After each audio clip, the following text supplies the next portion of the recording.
সুপ্রিয় দর্শক, আমন্ত্রণ জানাচ্ছি মেরুন সান চট্টগ্রাম সংলাপ দেখার জন্য। আপনাদের সাথে আছে আমি একে আজাদ। দর্শক, এই অনুষ্ঠানের মাধ্যমে আমরা চট্টগ্রামের রাজনীতি, অর্থনীতি, ব্যবসা বাণিজ্য, শিল্প সংস্কৃতি সহ সমকালীন নানান বিষয় নিয়ে আলোচনা করে থাকি। আজকের আলোচনার বিষয় চট্টগ্রাম কাস্টমস ও বন্দরের জবাবদিহিতা। এই নিয়ে আলোচনা করার জন্য আমরা দুজন বিশিষ্ট অতিথিকে আমন্ত্রণ জানিয়েছি। আমাদের সাথে আছেন, আমি পরিচয় করে দিচ্ছি, অঞ্জন শেখর দাস, যিনি পরিচালক Chittagong chamber of commerce and industries. আছেন জনাব শওকত আলী, যিনি পরিচালক Bangladesh Malaysia chamber of commerce and industries. তাদের দুজনকে বাংলা টিভি চট্টগ্রাম স্টুডিওতে স্বাগতম। রাজস্ব আদায়ের বড় একটি অংশ হচ্ছে চট্টগ্রাম বন্দর এবং চট্টগ্রাম কাস্টমস হাউস। আমদানি পণ্য খালাস প্রক্রিয়া সহ বিভিন্ন কাজে সেবা গ্রহীতারা এখনও ভোগান্তির শিকার হন, এমন অভিযোগ রয়েছে। আমি অঞ্জন শেখর দাস আপনাকে দিয়ে শুরু করতে চাই, এই বিষয়টি নিয়ে যদি একটু বলতেন। আসলে আমাদের যেভাবে গ্রোথ হচ্ছে, দেশ যেভাবে এগিয়ে যাচ্ছে, ওইভাবে আসলে আমরা কাস্টমের জনবল আমরা এখনও ওইভাবে করতে পারিনি। এখানে যে অটোমেশনের ব্যাপারটা আছে, অটোমেশন এখনও আমার মনে হয় ওই পর্যায়ে আমাদের যায়নি। এখানে মূল সমস্যাটা যেটা হচ্ছে, আমাদের ধরেন ফাইল বিভিন্ন জায়গায় গিয়ে স্থবির হয়ে যাচ্ছে। ধরেন আমার একজন এসসি, একজন জেসি, কমিশনার, এবং কমিশনার সাহেব যে কোনো একটা ব্যাপারে ধরেন কোনো দুর্নীতি দমন ব্যুরো থেকে বা কোনো জায়গা থেকে বা কোনো একজন ইনফর্মার বললো যে এই ফ্লাইটে সিগারেট আসতেছে, এই কন্টেনারে আসতেছে, এখন উনি সব সময় ওনাদেরকে মিটিংয়ে রাখতে হয়। এখন ধরেন যখন মিটিংয়ে রাখতেছে, উনি যে কাজটা করবেন, উনি যে সময় দিয়ে ফাইলটা একটু দেখবেন, ওই সময়টা ওনারা পাচ্ছেন না, যার ফলে গিয়ে স্থবিরতা তো আছেই। আমি এত বছর পরেও আসলে সুশাসনের কথা বলা হয় ওখানে, বিশেষ করে দুই প্রতিষ্ঠানের সমন্বয় নিয়ে আমরা দেখেছি যে সম্প্রতি চট্টগ্রামই একটি সভা করেছে দুদক কমিশনার। তিনি এই ব্যাপারে একটা সমন্বয় কমিটি গঠনেরও একটা নির্দেশ দিয়েছেন। তো এখানে আমি একটা সরাসরি আপনাকে প্রশ্ন করি, সেটা হচ্ছে যে স্পিড মানির এখানে একটা কথা বলা হয়, এটি কি এখনও চলমান আছে বা বিদ্যমান আছে? আমরা আসলে স্পিড মানি নিয়ে বেশি কথা বলতে চাই না। এখন ধরেন এটা সবাই জানে, এটা আপনিও জানেন, আমিও জানি। আমাদের যে দুদকের যে মাননীয় কমিশনার সাহেব ছিলেন, উনি একসময় এখানের কমিশনার ছিলেন, উনিও জানেন এখানে স্পিড মানিটা কি। স্পিড মানি নিয়ে আসলে ব্যবসায়ীরা তেমন কোনো শঙ্কিত না। এটা একটা ধরেন একটা ট্রিপস। স্পিড মানিটা বলতে আমরা যেটা বলি, আমি আপনাকে খুশি করলাম, it's A for minimum thing, but আমরা যেখানে কষ্ট পাচ্ছি, ধরেন আমার একটা কনসাইনমেন্ট আমি ইম্পোর্ট করলাম, কোনো জায়গা থেকে কেউ বলে দিল যে এখানে দৈব চয়ন হচ্ছে বা এখানে কোনো ইনফরমেশনটা দিয়ে দিল, সাথে সাথে আপনার বিন লক হয়ে গেল, সব কিছু লক হয়ে গেল। এখন লক হওয়ার পরে যে পরিস্থিতিটা সৃষ্টি হচ্ছে, এটাকে কমপ্লিটলি 100% এক্সামিন করে যখন আপনি আনবেন, আপনি সব কিছু ঠিকই দেখতেছেন, ওখান থেকে স্যাম্পল যাচ্ছে যে আমাদের টেস্টিংয়ে। এখন আমরা কদ্দূর সক্ষম এই টেস্ট করার জন্য, নাম্বার 1। নাম্বার 2, আমার যদি সন্দেহ থেকে যায়, আবার ওইখানে টেস্ট নিয়ে আমার কোনো কথা না। এরপরে আমাদের মান্ধাতা আমলে যে প্রসেসগুলো রয়ে গেছে, দেখেন ফাইলগুলা সব কিছু ক্লিয়ার হয়ে আসলো, টেস্টিং থেকেও বললো যে হ্যাঁ এভরিথিং ওকে। এরপরে আপনি যাবেন যে আবার ব্যাংকে তদন্ত করার জন্য, আমার এলসি যেখানে এলসি এটা অনলাইনে হয়ে গেছে, ওখানে আবার আমি ব্যাংক চেক করার কোনো দরকার তো এখানে আমি মনে করি না। তারপর যেটা হলো, যখন এসি থেকে ডিসি থেকে কমিশনার, এইভাবে ভাগে ভাগে ওই ফাইলগুলো মানে প্রসেস হয়ে আসতে যে সময়টা যাচ্ছে, আপনি স্পিড মানি দিচ্ছেন হয়তো 500 টাকা, 1000 টাকা, ইটস এ মিনিমাম। কিন্তু এই যে ডিলে, এটার জন্য আপনার ব্যবসায়ীদের যে কষ্ট হচ্ছে, এই যে আপনার ডেমারেজ চার্জটা আসতেছে, ইটস আনবিলিভেবল। আমি যদি এটা দিয়ে করি, আপনার ওই যে আমার যদি ব্যাংকিং ফাইন্যান্স থাকে, আমার স্পিড মানি আমি 1000 টাকা দিলাম, 500 টাকা দিলাম, ইটস নো ম্যাটার। এটা নিয়ে আমরা ব্যবসায়ীরা আসলে কোনো কথা বলতে চাই না। কিন্তু আমি যদি এই কনসাইনমেন্টটা 10 দিন পরে ক্লিয়ার করি, 12 দিন পরে ক্লিয়ার করি, আমার ধরেন 1 কোটি 2 কোটি টাকা বা 10-15 কোটি টাকার একটা ইনভেস্টমেন্ট যদি এখানে থাকে, ব্যাংকের যে ইয়েটা খুঁজতেছে, আমি তো ওইটা ইম্পোর্ট করে ওইটাকে আমি সলভ করতে পারতেছি না, ওইটা সেল করতে পারতেছি না, আমি ফাইন্যান্সের যে রিসাইক্লিং ওইটা তো আমি করতে পারতেছি না, আমরা ওইখানেই কষ্ট পাচ্ছি। অনেক গুরুত্বপূর্ণ আসলে কথা বলেছেন। আমি আপনাকে জনাব শওকত আলী আপনার কাছে আসছি, সেটা হচ্ছে যে সার্ভার ত্রুটি নিয়েও কিন্তু অনেক অভিযোগ রয়েছে, যে প্রায় সময় এটা নিয়ে একটা অভিযোগ আপনাদের আছে। পাশাপাশি যে অ্যানালগ পদ্ধতিতে কাজ এখনো হয়, এরকম একটি অভিযোগ আছে, বিষয়টি যদি একটু খোলাসা করতেন। ইদানিং কাস্টম হাউজে সার্ভারের কারণে, এই যে আমার ব্যবসায়ী বন্ধু চেম্বারের সম্মানিত পরিচালক যে অভিযোগ করেছেন ডিলেটার প্রধান এখন অন্যতম একটা কারণ হয়ে যাচ্ছে সার্ভার, যেটা মাননীয় দুদক কমিশনার সাহেব কিন্তু ওই দিন বক্তব্যে বলেছেন। আপনি খেয়াল করেছেন কিনা জানি না, উনি নিজেও সার্ভার কার্যক্রমের জন্য যে কাজের অগ্রগতি ব্যাহত হচ্ছে সেটা ওনার নলেজেও আছে এবং কাস্টমের সব কর্মকর্তাবৃন্দও জানেন, কিন্তু এটা জবাবে আমরা তেমন সদুত্তর পাই না, কারণ এটার রেশ বোধহয় ওই আপনার ইলেকট্রনিক্স বা যারা সফটওয়্যার করেছেন এসআই কোদা, এসআই কোডা, ওয়ার্ল্ড এসআই কোদাতে যেটা, তো তাদের এখনো পর্যন্ত সার্ভার কার্যক্রমটা সম্পূর্ণ আমরা যেভাবে কার্যক্রম পাওয়ার কথা সেটা পাচ্ছি না, যার জন্য অনেক সময় ডিউটি দিতে যাবে সার্ভার হচ্ছে না, অ্যাসেসমেন্ট করতে যাবে সার্ভারের জন্য অ্যাসেসমেন্ট বন্ধ থাকে। তো সেটা আমাদের কাস্টম কর্তৃপক্ষ বলেন, যারা স্টেক হোল্ডার আছে তারা বলেন, তারা অসহায়। তা আমি আশা করব আপনার এই অনুষ্ঠানের মাধ্যমে আবেদন জানাবো, সেদিকে যদি আমরা নজর দেই, অহেতুক ড্যামারেজ এবং ব্যবসায়ীদের আমাদের যে কার্যক্রম ব্যাহত হচ্ছে, আমরা যে কষ্ট পাচ্ছি সেটা লাঘব হবে।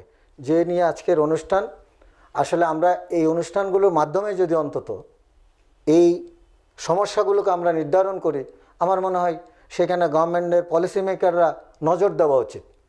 তারা না এসেও কাস্টমসে এসব অনুষ্ঠানের মাধ্যমে যদি সমস্যাগুলো তারা খতিয়ে দেখে, তাহলে সমস্যার সমাধান হবে। কারণ এটা একটা বড় সমস্যা না, কিন্তু এটা পলিসি মেকারদের কানে যদি যায়, এনবিআর থেকে উদ্যোগ না হয়, সে সার্ভার কেন হবে না? যে সার্ভারের কারণে উনি একটা গুরুত্বপূর্ণ কথা বলেছে যে ড্যামারেজ চার্জ আমি বন্দরে দিচ্ছি, সেটা আমার দেশে থাকছে, কিন্তু আমি একদিন একটা কথা বলেছিলাম যে ড্যামারেজ চার্জটা আমি শিপিং এজেন্টে দিচ্ছি, সেটা তো আমার দেশের বাইরে চলে যাচ্ছে। আপনি শিপিং এজেন্টের ড্যামারেজ চার্জ কিন্তু আমাদের এখানে কিছু পার্সেন্টেজ কমিশন থাকে, আরগুলো কিন্তু প্রিন্সিপাল নিয়ে যায়। একটা কন্টেইনারের ভাড়ার জন্য অনেক সময় দেখেছি কন্টেইনার সে মূল্যে কেনা পাওয়া যায়, সেই পরিমাণ ড্যামারেজ চার্জ আসে। সুতরাং আমাদেরকে যদি দেশাত্মবোধ থাকে, সবাইকে মিলে চিন্তা করতে হবে, শিপিং এজেন্ট যে চার্জগুলো আমরা দিয়ে দিচ্ছি, সময় ক্ষেপণ তো হচ্ছে, সেটা আমার দেশের বাইরে ডলারে চলে যাচ্ছে। সুতরাং আমরা সবাই যদি, আপনি একটা গুরুত্বপূর্ণ টপিক নিয়ে আজকে আলাপ করছেন, আমরা সবাই ঐক্যবদ্ধ হয়ে, আমি বলবো না আমরা দোষারোপ করতে চাই না, আমরা দোষারোপে না গিয়ে সহযোগিতার হাত বাড়িয়ে যদি আমরা সমাধান করি, তাহলে আমরা উন্নয়নের দিকে যেতে পারবো। কারণ বাংলাদেশ এখন স্যাটেলাইট উৎক্ষেপণ করতে যাচ্ছে, অলরেডি হয়ে গেছে। আমি ধন্যবাদ জানাই, আমরা গর্বিত। বাট এই স্যাটেলাইটের যুগে যদি আমি বলি সার্ভারের কার্যক্রমের জন্য কাস্টমে কাজ করতে পারছে না, সেটা কিন্তু আবার লজ্জার বিষয় হয়ে যাবে। আমরা আশা করছি যে সার্ভার ত্রুটি চট্টগ্রাম কাস্টমস কর্তৃপক্ষ এই জিনিসটা তারা সারিয়ে তুলবেন। তো আমি চট্টগ্রাম বন্দরের দিকে যাব। চট্টগ্রাম বন্দরের দিকে যাওয়ার আগে আমি দুজনের কাছে সংক্ষেপে একটু জানতে চাইবো যে কাস্টমসের যে লোকবল সংকট নিয়ে কিন্তু কথা আছে, তো এই ব্যাপারে আসলে কি লোকবল সংকটে আপনাদের কাজে কোনো ব্যাঘাত সৃষ্টি হয়? এখন তো আসলে অটোমেশনের যুগ। আপনার এখন ধরেন পরবর্তী প্রজন্ম, আমরা যদি বলি আমাদের যে সন্তানরা, আমাদের যে নেক্সট জেনারেশন যারা আসতেছে, এরা তো আপনার অনেক অ্যাডভান্স, আমাদের থেকে অনেক অ্যাডভান্স বলবো। এটার কারণ এখন ওদেরকে যদি আমরা ঠিকমতো ট্রেন করতে পারি, ওদেরকে যদি আমরা ঠিকমতো মোটিভেট করতে পারি, তাহলে আমার মনে হয় আমাদের যদি দেশপ্রেম থাকে, তাহলে আমার মনে হয় আমরা অনেক এগিয়ে যেতে পারবো। লোকবল সংকট নিয়ে আপনি একটু বলেন। লোকবল সংকট আসলে আছে, এটা মিথ্যা কথা নয়। লোকবল সংকট আমাদের শুধু কাস্টমসে না, প্রতিটি পর্যায়ে আমাদের লোকবল সংকট আছে, থাকবে। সেই পর্যায়েও কাস্টমস কিন্তু কাজ করে যাচ্ছে। কাজের ব্যাপারে কাস্টমসের যে ওয়ার্কিং আওয়ারের বাইরেও কাজ করে, এটা সত্য কথা। লোকবল সংকট যে কোনোভাবে আমরা ফয়সালা করছি, কিন্তু লোকবলের চেয়েও সমস্যা হয়ে দাঁড়ায় আজকে আপনার অনুষ্ঠানের মাধ্যমে একটা দৃষ্টি আকর্ষণ আপনার করব। আপনারা যদি মিডিয়ার মাধ্যমে এটা সলভ করতে পারেন, অনেক সময় আপনি দেখবেন শনিবার custom will remain open, but custom খোলা থাকলো। আমার একটা পেপার অ্যাসেসমেন্ট হলো, আমি ডেলিভারি দিতে গেলাম, ডেলিভারিতে বন্দরও খোলা রাখলো, কিন্তু শিপিং এজেন্টের কোনো অফিস খোলা নেই। তাহলে এই শনিবারে আপনার কার্যক্রম শুধু শিপিং এজেন্টের জন্য সেই কার্যক্রমটা বন্ধ থাকে। শুক্রবার সার্কুলার দিয়ে আপনি খোলা রাখলেন ব্যবসায়ীর মালটা চলে যাওয়ার জন্য। এই যে বিগত এক সপ্তাহ একটা বন্ধ পড়ে গেল হঠাৎ, বিভিন্ন কারণে, থার্সডে ফ্রাইডে মাঝখানে একটা হলিডে, আবার মাঝখানে খোলা, দীর্ঘ একটি ছুটি ঈদের আমেজে চলে গেল। কাটালাম আমরা। কিন্তু সেখানে ফ্রাইডে কিন্তু একদিন খোলা ছিল, বাট কাজ করতে গিয়ে আমরা দেখেছি সমন্বয় ছিল না। কাস্টমসের সাথে, পোর্টের সাথে রিলেটেড সবাইকে যদি খোলা রাখা হয়, তাহলে আপনি সমন্বয়ের উপর তাহলে- জোর দিচ্ছেন। হ্যাঁ, তাহলেই কিন্তু ওটা ইফেক্টিভ হবে খোলা রাখাটা। অনেক সময় 12টার সময় 4টার সময় ডিও আসলো, সন্ধ্যার সময় আর ডেলিভারি দেওয়া গেল না, কারণ 4টার দিকে এই শিপিং এজেন্ট ডিও বন্ধ করে চলে গেল। আসলে সমন্বয়ের কোনো বিকল্প নেই। সমন্বয়। আমি জনাব অঞ্জন শেখর দাস আপনার কাছে আসছি, সেটা হচ্ছে যে এই যে ক্রমবর্ধমান যে আমদানি রপ্তানির চাপ চট্টগ্রাম বন্দরে, আসলে কি আপনি কি মনে করেন একজন বন্দর ব্যবহারকারী হিসেবে সামলাতে পারছে চট্টগ্রাম বন্দর? বন্দরের চাপটা তো বন্দর কর্তৃপক্ষ আসলে সামলানোর কোনো ব্যবস্থা তো এখানে নেই। মাননীয় প্রধানমন্ত্রী 24 আওয়ার চালানোর জন্য যে নির্দেশনা দিয়েছেন, আসলে আমাদের যেভাবে ইম্পোর্ট এক্সপোর্ট আমদানি রপ্তানি সব দিকে যেভাবে গ্রোথ হচ্ছে, ওইভাবে তো কাস্টম বা আপনার বন্দর ওইভাবে তাদের সক্ষমতা অর্জন করেনি। আপনার কাছে আবারও ফিরে আসছি। সুপ্রিয় দর্শক, নিতে হচ্ছে ছোট একটা বিরতি, বিরতির পর আবারও ফিরে আসবো। সুপ্রিয় দর্শক, বিরতির পর আবারও ফিরে আসলাম। অঞ্জন শেখর দাস, আমরা যে বিষয়ে আলোচনা করছিলাম, আপনাকে বলেছি মাননীয় প্রধানমন্ত্রীর নির্দেশে কিন্তু 24 আওয়ার এখন ইম্পোর্ট এক্সপোর্ট অপারেশন এগুলো সব কিছু চলতেছে, কাস্টমও চলতেছে এবং বন্দরের কার্যক্রমও চলতেছে। বন্দরের আসলে কর্মকর্তা কর্মচারী তাদেরকে আমি ধন্যবাদ জানাবো। আমরা আসলে যেভাবে এ দেশ ডেভেলপ হচ্ছে, আমরা লেস ডেভেলপমেন্ট কান্ট্রি থেকে উন্নয়নশীল দেশ থেকে এখন উন্নত দেশে যাব, ওটার সাথে সামঞ্জস্য রেখে তারাও কিন্তু কাজ করতেছে, চেষ্টা করতেছে। কিন্তু এখানে প্রবলেম যেটা হয়ে গেছে, দেখেন 2007 সালের পর থেকে চট্টগ্রামে কোনো একটা জেটি তৈরি হয়নি। এখানে আমাদের 13টা ওই জেনারেল জেটি আছে, তারপর এনসিটি, তারপর সিসিটি, এগুলো নিয়ে আমরা চলতেছি। এরপরেও প্রবলেম যেটা ধরেন 4টে গ্রেন্টি ক্রেন ছিল, 4টার মধ্যে 2টা গ্রেন্টি ক্রেন খারাপ।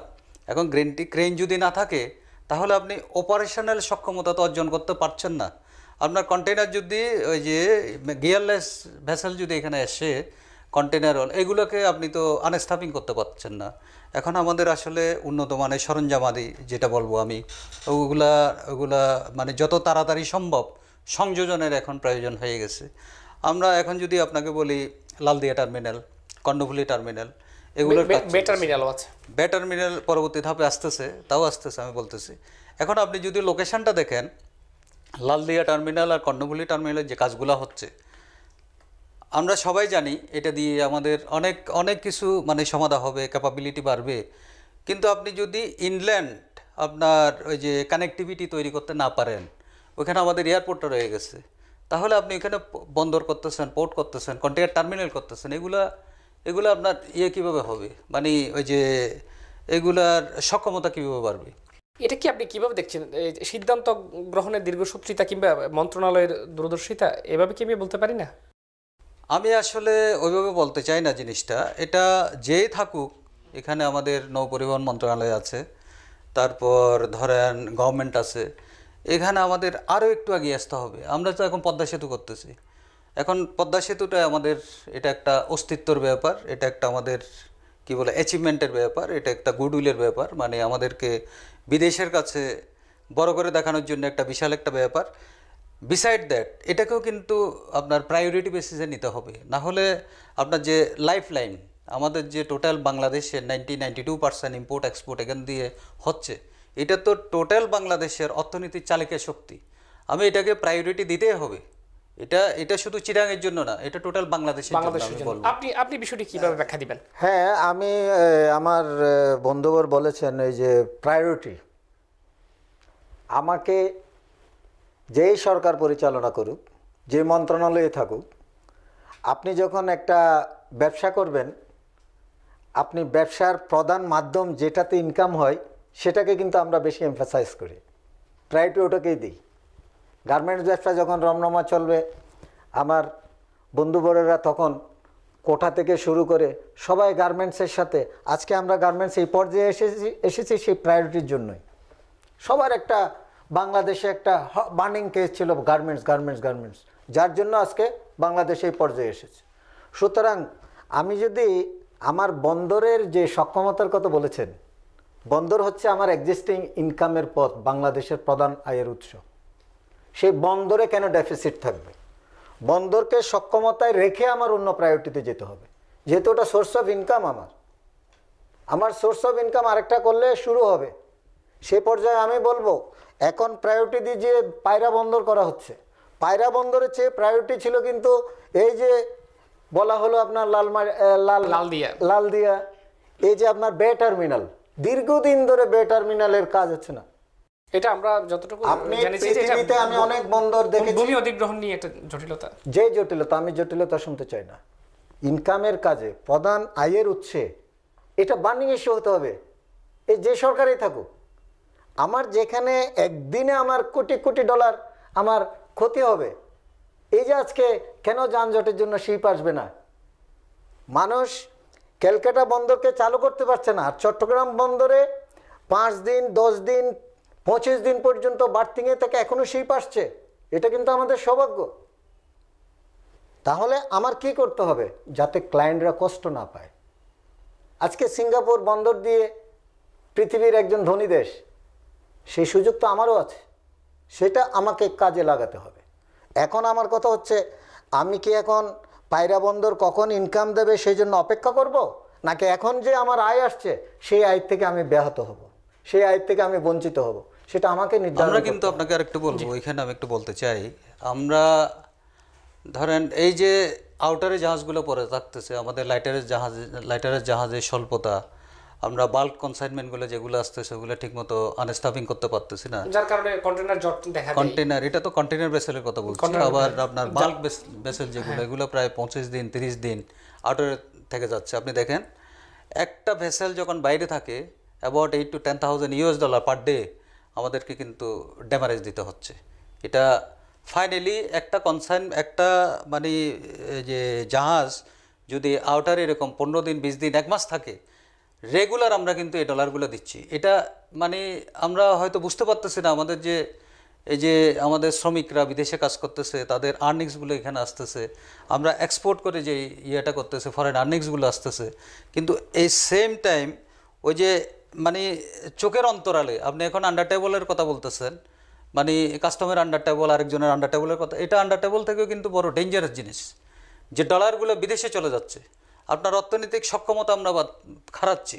আপনার এই যে প্রধানমন্ত্রী 100টা ইকোনমিক জোন করতেছেন, ধন্যবাদ ওনাকে, দেশ এগিয়ে যাওয়ার সাথে সাথে ওনার দূরদর্শী নেতৃত্বের জন্য আমরা ধন্যবাদ জানাই, আমরা আরও এগিয়ে যাব। কিন্তু এই যে ডলারগুলা বিদেশে চলে যাচ্ছে, আপনি এখানে ইনভেস্টমেন্ট কোথা থেকে করবেন?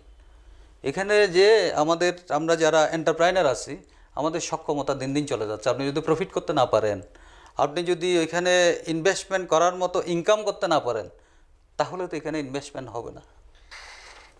অনেক কিছু চলে আসছে। আপনারা চট্টগ্রাম বন্দরের যন্ত্রপাতি সংকটের কথা বলেছেন। ওই চট্টগ্রাম বন্দরের ওই একটি কথা আপনি সম্পূর্ণ করতে পারি না আমি। আপনার বন্দরকে যদি সক্ষমতা বাড়াতে চাই, যে জনবল আছে এই জনবল দিয়ে যে কাজ তারা করছে, তারা ধন্যবাদ পাওয়ার যোগ্য। কারণ পৃথিবীর কোনো বন্দরে জাহাজ থেকে নামানো এবং আবার পণ্য বিভিন্ন ডেস্টিনেশনে ডেলিভারি দেওয়া একসাথে করা সম্ভব হয় না। চট্টগ্রামে এখনও ম্যানুয়ালি সেটা চলছে। অনেক সময় জাহাজের কাজের জন্য এদিকে বন্দরের অভ্যন্তরে ডেলিভারি কার্যক্রম ব্যাহত হয়। সকালবেলা একটা কন্টেইনার যদি বন্দরে নামে, সেটা রাত্রে 3টা, তারপরের দিন সকালেও ডেলিভারি হয়। সুতরাং বন্দরের সক্ষমতা বাড়ানোর জন্য পলিসি লাগবে, বন্দরের ইনফ্রাস্ট্রাকচারকে চেঞ্জ করতে হবে। এখানে বন্দর কর্তৃপক্ষ কিছু করতে পারবে না, স্টেক হোল্ডাররাও কিছু করতে পারবে না। সেক্ষেত্রে সরকার মন্ত্রণালয়কে সচেষ্ট হয়ে আশা করি যথাযথ ব্যবস্থা আমরা দুজনেই পোশাক শিল্পের সাথে জড়িত। তো আলোচনায় আপনি পোশাক শিল্পের উপর অনেক গুরুত্ব দিয়ে একটা কথা বলেছেন, সেই হিসেবে আমি ওই আলোচনায় আসি। সেটা হচ্ছে বিজিএমইর পক্ষ থেকে অভিযোগ করা হয় যে অভিযোগও করা হয় অনেক সময় যে আমরা লাইফ সাপোর্টে চলে যাচ্ছে পোশাক শিল্প। এই বিষয়টি আপনাকে দিয়ে আমি শুরু করি, এই বিষয়টি আপনি কীভাবে ব্যাখ্যা দিবেন? কেন আপনারা এই লাইফ সাপোর্টের কথা আসছে কেন? এটা আসলে বিজেপির থেকে বলা হয় লাইফ সাপোর্ট, এটা আমি বলবো এটা সত্য, এটা বাস্তব। শুনেন, আমরা যখন ইম্পোর্ট করি আমরা কিন্তু আমাদের র মেটেরিয়ালগুলো এটা পুরোটাই আমরা ধরেন অলমোস্ট বিদেশের উপর নির্ভরশীল। আমাদের দেশে কোনো কটন নেই। আমাদের ফ্যাব্রিকগুলো অ্যাক্সেসরিজ অবশ্যই আমরা সক্ষমতা কিছুটা অর্জন করেছি, কিন্তু ফ্যাব্রিকের ক্ষেত্রে যখন আমি বলি অলমোস্ট এগুলো বিদেশ থেকে আসতেছে। এখন আপনি দেখেন আমার ভিয়েতনাম যে আমার প্রতিযোগিতা যারা আছে, কম্বোডিয়া যে প্রতিযোগী যারা আছে, ওরা ওদের র মেটেরিয়ালগুলো আপনার ভেসেল গিয়ে পৌঁছলো, ওরা ডেলিভারি পাচ্ছে। এখন আমাদের হচ্ছে কি কনজেশনের জন্য 10 দিন 15 দিন আউটারে পরে থাকতেছে। এখানে ধরেন ট্রান্সশিপমেন্ট হয়ে সিঙ্গাপুর হয়ে আসতেছে, কলম্বো হয়ে আসতেছে, অলমোস্ট সিঙ্গাপুর দিয়ে আসে। এখন কোনো কারণে যদি এই কনজেশনের জন্য আপনি একটা ভেসেলে কানেকশন না পায়, তাহলে ওটা 10 দিন 15 দিন দেরি হয়ে লং যাচ্ছে। টাইম।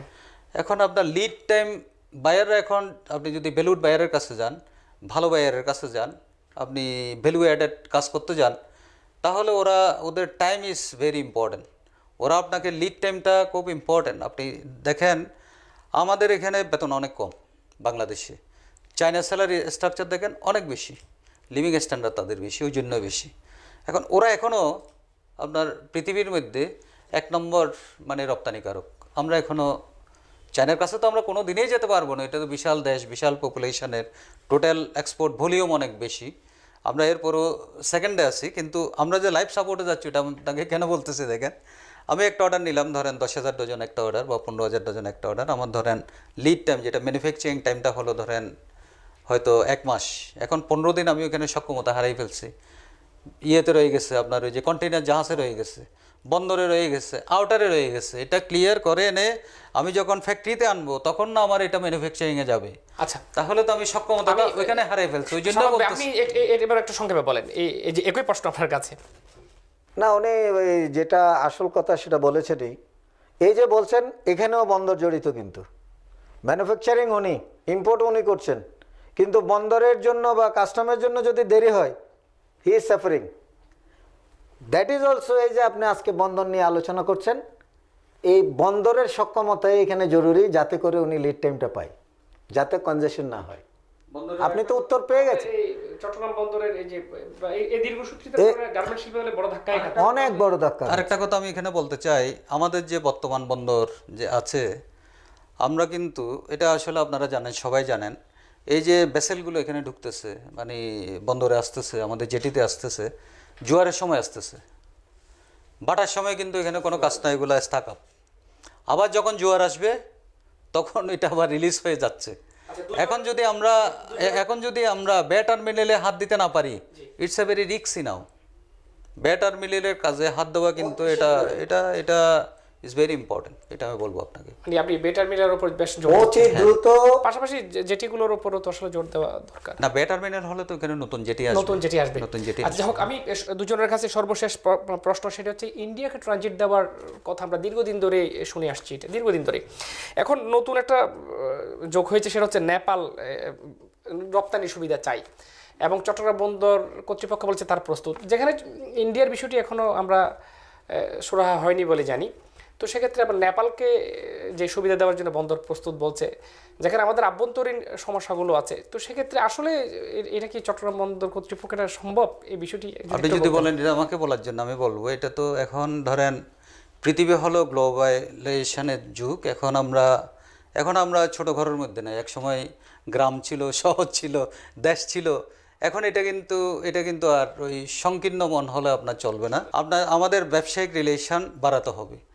আমি নেপালের কথা বলবো, নেপাল একটা ছোট দেশ, নেপালের ট্রানজিট এটা বড় ব্যাপার না। ইন্ডিয়া যে 7 সিস্টার নিয়ে যে ট্রানজিটের ব্যাপারটা বলতেছে, আপনার কানেক্টিভিটি যদি আপনি বিল্ড আপ করতে পারেন, আমি এখানে তাদেরকে ফ্যাসিলিটি দিই, আমার কোনো অসুবিধার তো কোনো কিছু নাই। আপনি দেখেন এই যে সিঙ্গাপুর, আমি প্রশ্নটা ছিল এরকম যে চট্টগ্রাম বন্দর প্রস্তুত কিনা, পারবে কিনা, বা সক্ষমতা আছে কিনা, যদি একটু চট্টগ্রাম সংক্ষেপে বলেন বন্দর আমাকে। অবশ্যই পারবে। আপনার বে টার্মিনাল হোক, আচ্ছা, ক্যাপাবিলিটি বাড়ুক, ক্যাপাসিটি বাড়ুক, আপনি অবশ্যই পারবেন। আমার জনাব শওকত আলী, কানেক্টিভিটি, এই ইনল্যান্ড বিষয়ে- কানেক্টিভিটি যদি এই বাড়ে, বিষয়ে আপনি তাহলে একটু না সংক্ষেপে হওয়ার কোনো বলেন। কারণ তো নাই এখানে। এই বিষয়ে আপনার চট্টগ্রাম বন্দরের ট্রানজিট দেওয়া মানেই তো ব্যবসা। আমি তো আপনাকে প্রথমেই বলছি, বন্দরের জন্য, বন্দরে ব্যবসা করার জন্য অনেকে অফার করছে। এখন বন্দর এটা করা উচিত অর্থনীতির জন্য। ভারতের ট্রানজিট বলেন, নেপালের ট্রানজিট বলেন, সেটা তো আমাদের লাভ, আমাদের ইনকাম সোর্স। তো সেই ইনকাম সোর্স করার জন্য আপনি যে বলছেন প্রস্তুত কিনা, সেটা কর্তৃপক্ষ জানবে। কিন্তু আমরা যেটা দেখি, এই যে আপনাকে বললাম, আজকে যদি বে টার্মিনালের যে সময় প্রস্তাব করা হয়েছিল, তখন যদি বে টার্মিনাল হয়ে যেত, আজকে যদি আরেকটা বন্দর হয়ে যেত শুধু ওঠানামার জন্য, আরেকটা ডেলিভারির জন্য, আজকে যে সমস্যার কথাগুলো এখানে উঠছে সেই সমস্যাগুলো থাকতো না এবং চট্টগ্রাম বন্দরকে নিয়ে একটা সুনাম বহির্বিশ্বে হতো। আজকে না, direct- এখানে আরেকটা ব্যাপার আছে, আমাদের রোড কানেক্টিভিটিরও দরকার আছে, কিন্তু এটা শুধু এটা আপনি বন্দর করলে বলেছেন। হবে না, শুধু রোড বন্দর করলে আপনি কানেক্টিভিটিও কিন্তু খুব dispatch করার ইম্পর্টেন্ট। জন্য, সেই মালগুলো ডেলিভারি দেওয়ার জন্য।